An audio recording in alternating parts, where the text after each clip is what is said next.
Vamos lá para o início dessa história, o tema cultura de Pentecostes. Como é que a gente pode entender? O que significa a cultura de Pentecostes, Reinaldo?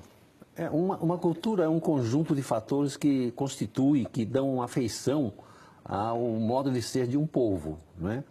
E a cultura de Pentecostes, a gente assim a chama porque a partir de Pentecostes a igreja se difunde e por onde ela passa, ela vai transformando os costumes, os usos, até as leis, né? O modo de ser, de se relacionar.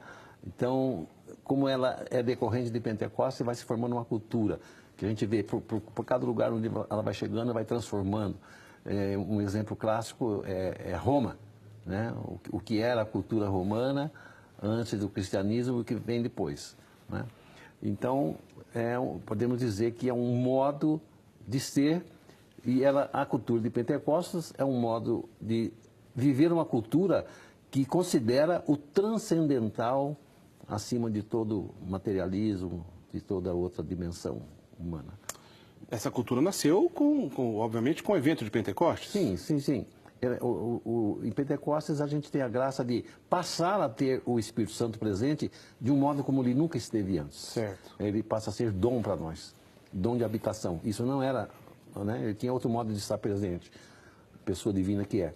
Mas a partir dele nós nos tornamos templos do Espírito Santo, sendo capacitados para viver a maneira proposta por Jesus Cristo, que é o que muda a cultura, né? Amar o inimigo, rezar por quem te ofende, né? Andar uma milha a mais com quem... perdoar 70... Isso tudo é novo no mundo, né? O mundo não conhecia essa dimensão.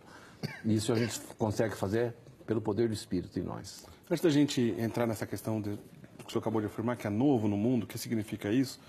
Fernando, essa expressão cultura de Pentecostes sempre foi usada na igreja?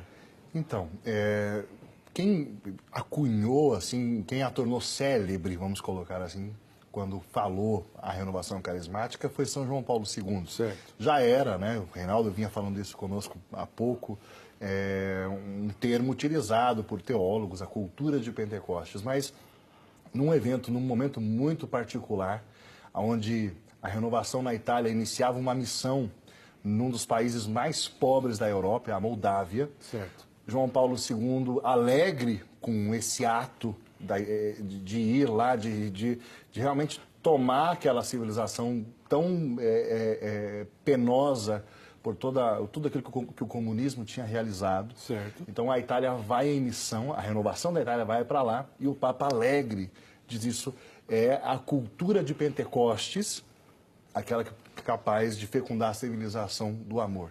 É interessante o termo, porque a experiência carismática, ela não pode ser autorreferencial, né? Ela não pode ser uma experiência pura e simplesmente intimista. Ela é, por natureza, uma explosão para o mundo. Uma explosão de transformação, né? E isso o Papa nos relembrou. Isso é muito bonito. Sendo ele, obviamente, um profundo conhecedor dos males do comunismo, e viu isso na pele na Polônia, sabia do que estava falando, né? Exatamente. Uma cultura ateísta, né, que devastou um monte de civilização, que matou milhões, etc. E, de repente, ele fazendo essa nova proposta de uma coisa que já existia, porém, a gente está falando de uma nova abordagem dessa cultura. Renato, a gente pode falar isso a partir daquele momento? E veja que ele dá um propósito para ela, né? Tá. Por que a cultura de Pentecostes? Diz ele, porque ela é a única que pode nos levar à civilização do amor. Então, a civilização do amor depende essencialmente daquele que é o amor na Trindade, que é o Espírito Santo. Então, não é uma cultura por cultura, não é mudar o hábito por mudar. Não, é porque ela é aquela que pode nos levar ao ideal do coração de Deus, que nós sejamos uma civilização do amor.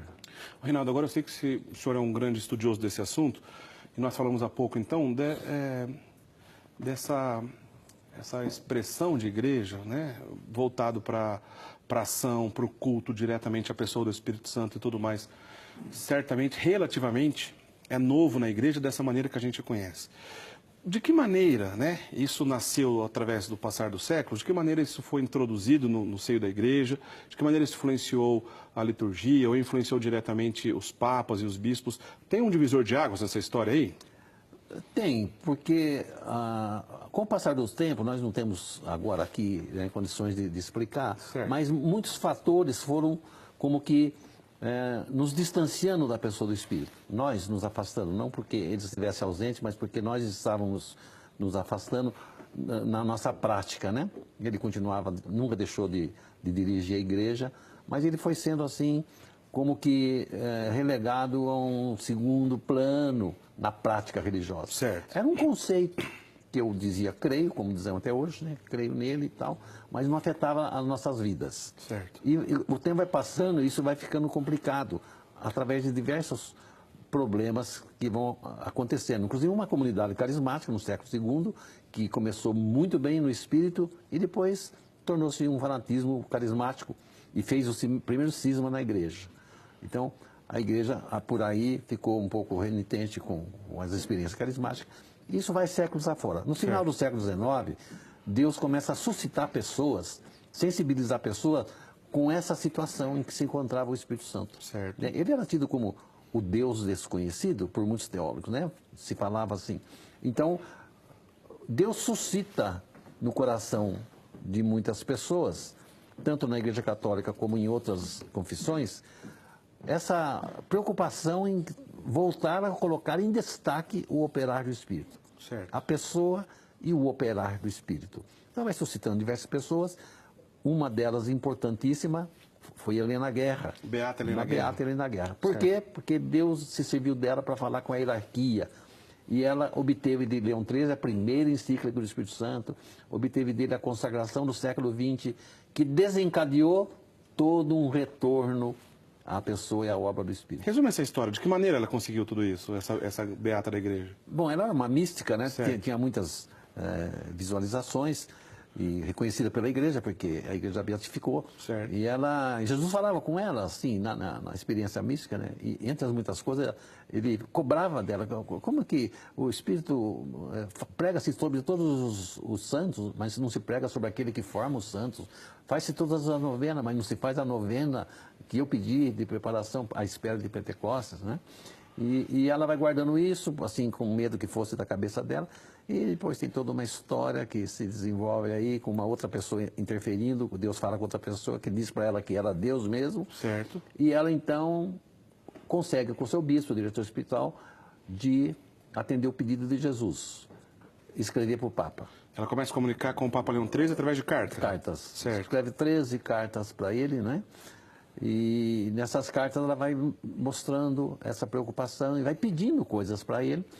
E ele, assim, por exemplo, você precisa tomar uma medida mais enérgica. Ele escreveu um documento chamado Breve, né? Um breve, Pro Matus Caritatis, e incentivando a novena. Só que ninguém ligou. Daí só precisa tomar uma medida mais enérgica. Aí ele traz para nós a primeira encíclica sobre o Espírito Santo, né? Quer dizer que 19 séculos da igreja, a gente estava falando do final do século XIX, não existia uma encíclica dedicada exclusivamente ao Espírito Então, Santo. esse é um ponto de vista, né, tranquilo da gente ver. Então, ela obtém isso dele, né? E ele, ao escrever, ele vai nos falando do papel do Espírito, vai nos falando da importância de se conhecer a pessoa do Espírito e o seu operar. E, por fim, decreta, é a única novena instituída por decreto, é a única novena litúrgica oficial da igreja, a novena de Pentecostes. Olha que bonito. É a única. As outras são devocionais e são muito boas. Certo. Jesus falou para ela. As outras são muito boas também, mas e a minha, né? Aquela que eu pedi, né? E então esse documento é o ponto de partida, é oficial, né? Isso é 1897, dia 9 de maio. Aí ela consegue dele também a consagração do século XX. E o século começa sob o influxo poderoso do Espírito Santo, com diversos acontecimentos que vão ter a expressão maior no Concílio Vaticano II.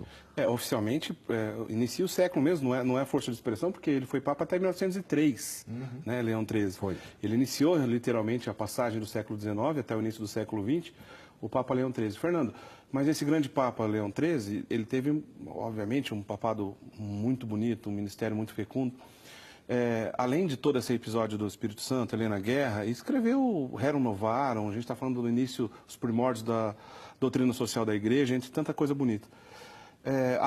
Estava vendo ali um divisor de águas nesse sentido, como a gente já falou, mas mais do que isso, uma mudança de paradigma, a gente pode afirmar assim, que a partir dali o Espírito Santo teve um culto diferenciado, renovado e atualizado na igreja? É, como o Reinaldo estava falando, né? A primeira encíclica, Divinum Illud Munus,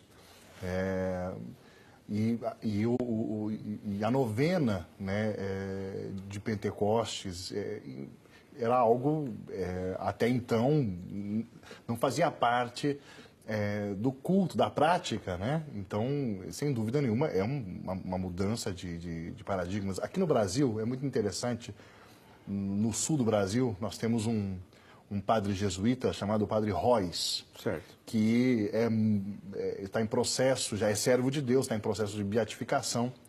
E eu tive a alegria de ir na ata da paróquia de São Leopoldo, no Rio Grande do Sul, e eu vi lá ele, em obediência ao decreto do Papa, quando ele começou a rezar a novena de Pentecostes. Eu achei um dado bastante bonito, curioso, né? Sem dúvida nenhuma, foi um grande marco, né? E outros gestos que o Papa tomou e que o Espírito Santo respondeu de um modo muito maior do que aquilo que a gente podia conceber, né?